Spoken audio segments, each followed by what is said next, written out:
The sun was slowly setting over the quiet town of Willowbrook, painting the sky in shades of orange and gold. In the center of the town stood an old library, known to everyone as the Haven of Silence. Few visited it anymore in the modern age of fast technology, but those who did always walked away with something more than just books. They walked away with wisdom. Inside the library sat an old man named Mr. Alden, the librarian.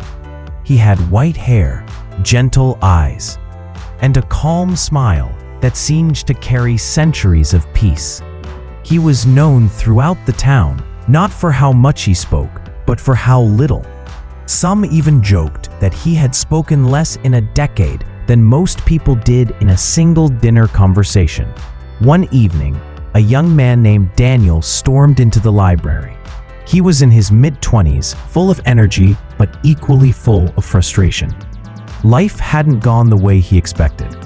His career was stagnant, his relationships were strained, and worst of all, he felt invisible in a world where everyone seemed to be louder, smarter, and more successful.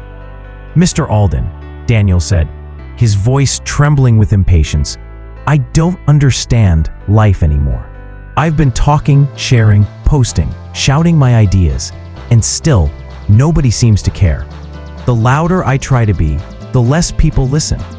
What am I doing wrong?" The old librarian looked at him kindly, then closed the book he had been reading. For a long moment, he said nothing. Daniel tapped his foot in irritation, waiting for advice, but Alden only gestured toward a chair. Reluctantly, Daniel sat. Minutes passed in silence. Daniel's heart beat faster, annoyed by the stillness.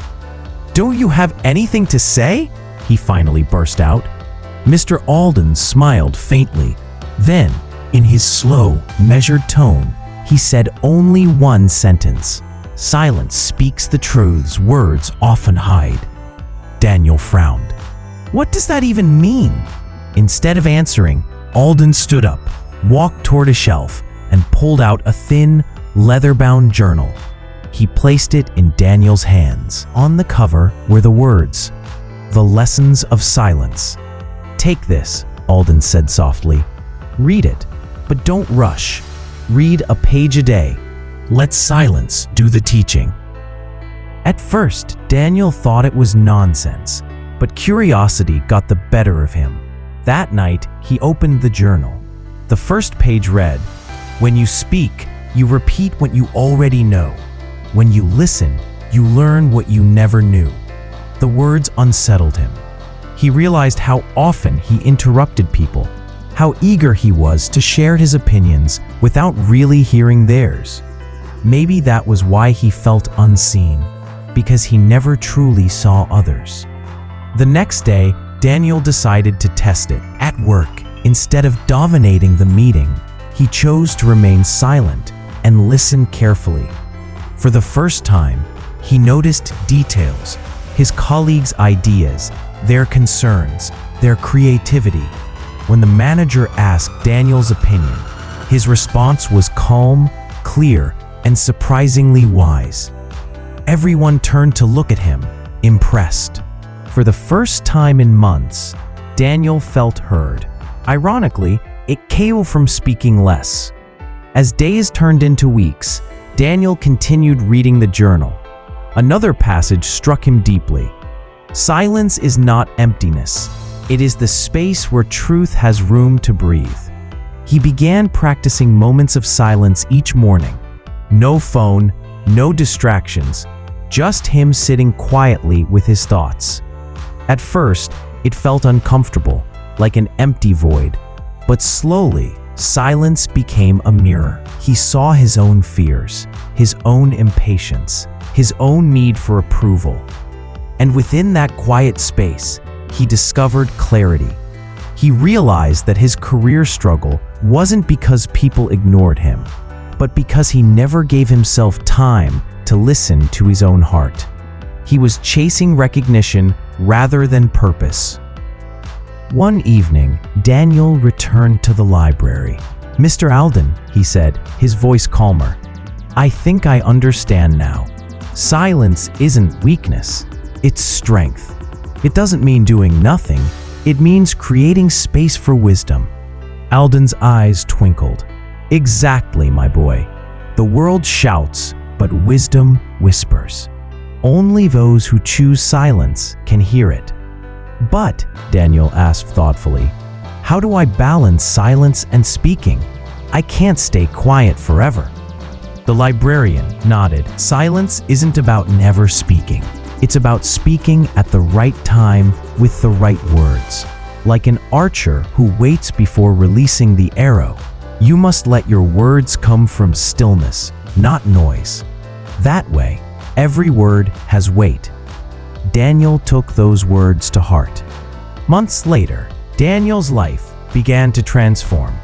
His relationships improved because instead of arguing, he listened. His career blossomed because he spoke less but contributed with precision and thoughtfulness. Even his inner life changed.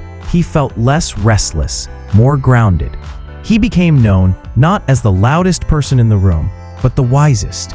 And whenever people asked him the secret to his change, he would smile gently and say, "Silence taught me what noise never could." Years later, when Mr. Alden passed away, the entire town gathered in the library to honor him.